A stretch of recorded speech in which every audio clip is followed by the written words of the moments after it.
आज दुनिया का एक अहम तरीन सवाल जिसका जवाब सब ढूंढ रहे हैं, सब तलाश कर रहे हैं और सब शायद अपने अपने अंदाज में दे भी रहे हैं, वो ये है कि क्या कोई बड़ी जंगें होने वाली हैं?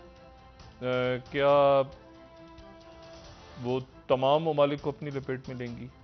किस अंदाज में होंगी? कौन किसका दोस्त होगा? क्या दुनिया का कोई नया नक्शा बन रहा है? क्या 100 साल पहले का नक्शा उठा के देखें, जो मैं अक्सर कहता रहता हूँ, तो आपको लगेगा ही नहीं कि वो आज की दुनिया का नक्शा है। क्या 100 साल के बाद ये नक्शा कोई और शक्ल इख्तियार कर लेगा? 2021 ख़त्म हो रहा है और अगले चंद रोज़ में कुछ ऐसी शख्सियात के साथ गुफ्तगू करेंगे इस नशिस्त में जो कि एक बड़ा व्यू रखते हैं दुनिया के बारे में। यानी वो नून में से शीन को नहीं निकालते रहते या वो यानी वो इस तनाजुर में दुनिया को देखते हैं कि जैसे एक बड़ा चेस बोर्ड है और उस पर मुख्तलिफ प्लेयर्स हैं और वो क्या किस अंदाज में, और एक आम शख्स क्या जो सड़क पे जा रहा है, जो बच्चा स्कूल में पढ़ रहा है, एक खातून खाना, एक सिक्योरिटी फोर्सेस का शख्स, एक कारोबारी शख्स, उस पे ये जो सब कुछ हो रहा है, ये बेचैनी, एक इंतशार सा हमें हर तरफ नजर आ रहा है। क्या होने वाला है, क्या होगा? हर शख्स दूसरे पूछ रहा है क्या होगा, क्या होगा? ये पाकिस्तान में, पाकिस्तान से बाहर भी ऐसे ही हो रहा है। ये फ्लाइट चलेगी नहीं चलेगी, पता नहीं वहाँ पे क्या हालात हैं, पता नहीं महंगाई होगी, पता नहीं हुकूमत गिर जाएगी, पता नहीं कहाँ। ये पूरी दुनिया में हो रहा है और ये भी समझ नहीं आ रहा कि कौन किसका दोस्त है, कौन किसका दुश्मन है। मेरे साथ मारूफ स्कॉलर और बॉस्टन यूनिवर्सिटी के डीन हैं, किसी तारुफ के मोहताज नहीं, प्रोफेसर डॉक्टर आदिल नजम साहब तशरीफ़ रखते हैं। डॉक्टर साहब अस्सलाम वालेकुम। बहुत शुक्रिया जी, बहुत शुक्रिया शाह। सबसे पहले तो ये बताएं कि क्या ये कोई न्यू ग्रेड गेम है? जैसे एक ग्रेड गेम होता था एक ज़माने में, तो कहते हैं नया ग्रेड गेम है, या कोई नया वर्ल्ड ऑर्डर तश्कील पा रहा है इस वक्त हम जिसके दरमियान में हैं, कोई जंगें हैं?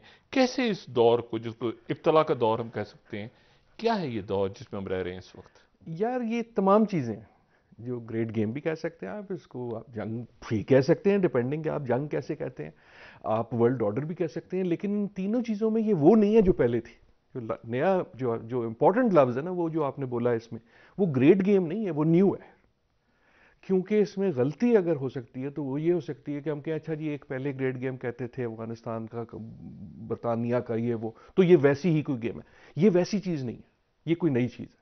और जो इस तजब्जुब का आपने जिक्र किया, वो इसको डिफाइन करता है। मेरे ख्याल में जिस तरह देखें, हम कई बार पढ़ते हैं या देखते हैं कि जंगल में अगर कोई तूफान आने वाला हो, जब आग लगने वाली हो, तो उससे पहले जानवर जो है ना, उनमें तजब्जुब आ जाता है, उन्हें कुछ पता होता है कि यार कुछ होने वाला है। मेरे ख्याल में आज दुनिया का ये हाल है कि आपको, मुझे, सड़क पे हर शख्स को, किसी के प्रोफेसर को, हर एक को पता है कि यार कुछ होने वाला है, लेकिन ये नहीं पता कि क्या होने वाला है। And that is the game. Game ये है कि एक तरह से आप समझें कि हर चीज जो है, it is up for grabs, everything is up for change. और उससे उससे बहुत तशवीश होती है, क्योंकि देखना हमारी तो जिंदगी इसमें डिपेंड करती है कि यार सुबह किस वक्त होगी, शाम किस वक्त होगी, दफ्तर किस वक्त जाऊंगा, दफ्तर किस वक्त नहीं जाऊंगा, काम क्या करूंगा, खाऊंगा क्या। जिस तरह कोविड ने इस तमाम की तमाम चीज को, एक जो है ना बसात जो आप कह रहे थे, उसको उल्टा दिया। तो कोविड से कहीं ज्यादा जो दुनिया की बिसात है, लेट मी यूज दिस, जो दुनिया की बिसात है, अगर दुनिया चेस बोर्ड है जैसे आप कह रहे थे, तो वो बिसात जो है वो उलट गई है। अब ये नहीं पता कि वो बिसात जब वापस बिछेगी तो उसका क्या हाल होगा, उसमें चीन कहाँ होगा, और उसके रूल्स क्या होंगे? उसके रूल्स क्या होंगे, उसमें कौन किसका दोस्त होगा, उसमें कौन किसका दुश्मन होगा, उसमें कौन बादशाह होगा, कौन बादशाह के खिलाफ बगावत कर रहा होगा, कौन इस टीम से मुड़ के उस टीम पे जा रहा होगा। लेकिन ना सिर्फ ये सिर्फ बड़ी ताकतों का खेल नहीं है कि आपके फोन पे क्या होगा। आपके फोन पे आप तो देख रहे हैं फोन को, फोन आपको देखेगा तो क्या करेगा। और उसके बाद जो है कोविड ने आके हमें याद दिला दिया कि यार इन्हें ज्यादा खुश ना हो। मैं एक छोटा सा जो वायरस हूं ना, जब आता हूं तो तिया पाचा हो जाता है। So that I think is what is defining एक अनईज जो है दुनिया में। वो रियल है, वो पैल्पेबल है, और वो अनईज इससे नहीं आती कि एक नई गेम शुरू हो गई है। वो इससे आती है कि ये तय है कि गेम होगी, ये तय नहीं है कि क्या गेम होगी, कौन जीतेगा, कौन हारेगा, और जैसे आपने कहा रूल क्या होंगे। अच्छा, डॉक्टर साहब ये बताएं, एक और लफ्ज़ भी तो है, कोल्ड वॉर। अब आपने कहा कि ये न्यू ग्रेड गेम होगा, तो क्या इस वक्त कोई कोल्ड वॉर है, कोई जंग है, कोई उसमें तय हो गया कि अमेरिका और चाइना दो बड़ी ताकतें हैं, पे हम कहाँ हैं, यूरोप किधर है, मतलब क्या, मतलब उसमें ये नहीं, बसात आपने कहा कि इस वक्त औंधी पड़ी हुई है। बिल्कुल, बसात अच्छा। औंधी पड़ी हुई है और वी डोंट नो कि कैसे आएगी। जो कोल्ड वॉर है, बड़ा अच्छा आपने लफ्ज़ इस्तेमाल किया। अमेरिकनों को, जहां मैं होता हूं, उनको तो बहुत शौक है कि इसको किसी तरह कोल्ड वॉर की नज़र से देखा जाए। हम्म। और इसलिए शौक है कि अगर मैं ये फेसेशियसली बात नहीं कर रहा, हम्म। इसलिए क्या है कि अगर कोल्ड वॉर के फ्रेमवर्क में इसको देखा जाए तो then they know how to understand it, hmm. क्योंकि वो कोल्ड वॉर देख चुके हैं ना, हम्म। और अपनी निगाह में कोल्ड वॉर जीत चुके हैं।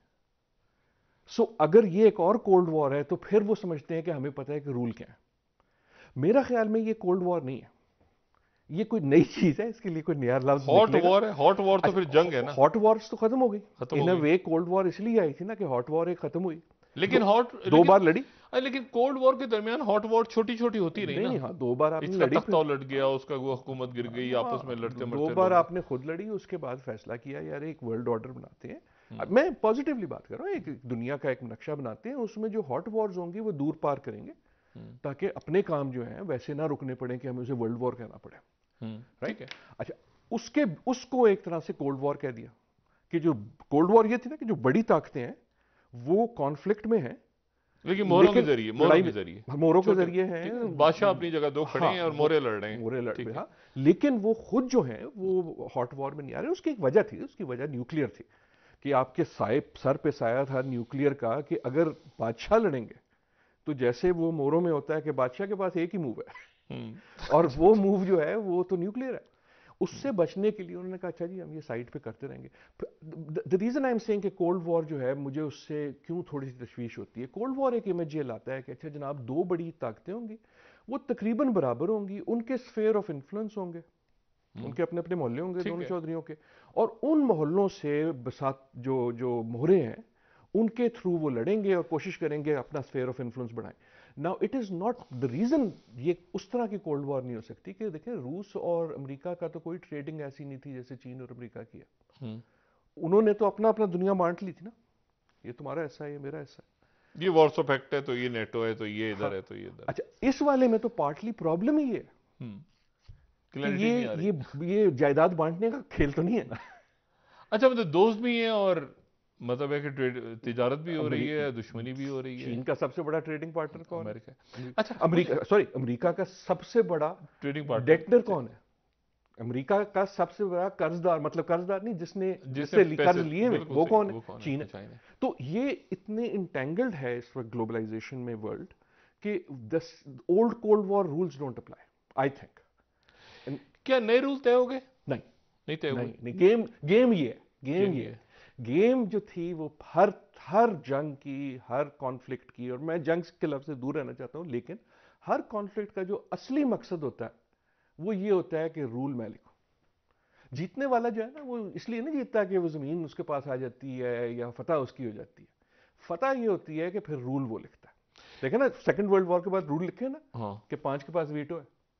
बिल्कुल। सो जो गेम है, इट इज एक द वर्ल्ड बैंक प्राइज होगा, इज एक आईएमएफ होगा, द एक यूनाइटेड नेशंस होगी, एक साथ। एग्जैक्टली द ये सारा प्राइज खत्म, इज ये कि सारा रूल खत्म कौन हो रहा लिखे। है। खत्म तो अगर होगा भी तो इतनी जल्दी नहीं होगा, लेकिन डब्ल्यूएचओ तो खत्म हो गया। तब्दील तो हो रहा है, तब्दील तो हो रहा है। डॉक्टर डब्ल्यूएचओ साहब। के अलावा आप वर्ल्ड बैंक ले लें, अगर आप वर्ल्ड बैंक ले लें, ये वो वर्ल्ड बैंक नहीं है जो पहले था, ये वो आईएमएफ भी नहीं है। हम आईएमएफ आईएमएफ करते हैं, हाँ। लेकिन ये बेचारा आईएमएफ जो है आलमी तौर पे इसका वो टैका नहीं है जो पहले होता था। अब देखे ना, आपका जो एशियन इंफ्रास्ट्रक्चर बैंक है वो चीन ने बनाया पार्टली अपना वर्ल्ड बैंक बना के। सैंक्शंस का कितना बड़ा रोल होता था कि मुल्क को सैंक्शंस लग गई। अब तो आधी दुनिया पे सैंक्शन लगी हुई है। सो आई रशिया पे लगी हुई है, टर्की पे, चाहे इवन चाइना पे लगी हुई है सैंक्शन। एंड अगेन इसमें जो समझने वाली बात है वो ये, अगेन जो आपने भी शुरू में की कि we are in a period of flux. अब मुझे फ्लक्स की उर्दू नहीं पता, लेकिन तजब्जुब कह लें या चेंज कह लें, कि वो वक्त जब बेचैनी। बेचैनी है, बेचैनी। तब्दीली है, लेकिन ये नहीं पता कि ऊंट किस करवट बैठेगा। सो ये कहने का मकसद ये नहीं है कि वर्ल्ड बैंक खत्म हो गया, लेकिन उसके पास एक राइवल आ गया। मुतबादिल। देखा ना, वर्ल्ड बैंक होता था। बिल्कुल सही है। अच्छा, मुझे ये बताएं डॉक्टर साहब, हम हालत जंग में हैं किसी अंदाज में। एक अंदाज में तो दुनिया हालत जंग में है, एक अंदाज में दुनिया हालत जंग में है, लेकिन अब जंग भी वो जंग नहीं रही। अच्छा। लेकिन अगेन आई थिंक इसमें प्रॉब्लम ये है कि अगर मैं जब ये कहता हूँ कि एक लिहाज से हैं तो लगता है कि अच्छा फिर जंगों वाली बातें करनी शुरू कर दो। ठीक है। लेकिन जंग जो है हमने देखा ना कि हम ये वायरस से, कोविड से लड़ रहे हैं ना जंग, और हार रहे हैं। और हार रहे हैं। हार रहे हैं। कोविड खत्म, क्या हालात है अमेरिका, खत्म हो गया या आपको लगता है अभी मजीद मुसीबतें ढाएगा इसकी और कोविड कोविड अब आपके साथ रहेगा। अब रहेगा? सवाल ये नहीं है कि कोविड जाता है कि नहीं, मेरे ख्याल में सवाल ये है कि आप कोविड से किस तरह नबुर्दाजमा होते हैं, आप अपनी हम्म। जिंदगी को कैसे चेंज करते हैं एज सोसाइटी। हम्म। और वो हम कर रहे हैं ना कि हमने जिस तरह हम काम करते हैं वो रूल चेंज हो गए। देखिए ना, इफ आई एम राइट कि असली प्राइस ये होता है कि रूल क्या है। हम्म। गेम नहीं होती, रूल होते हैं।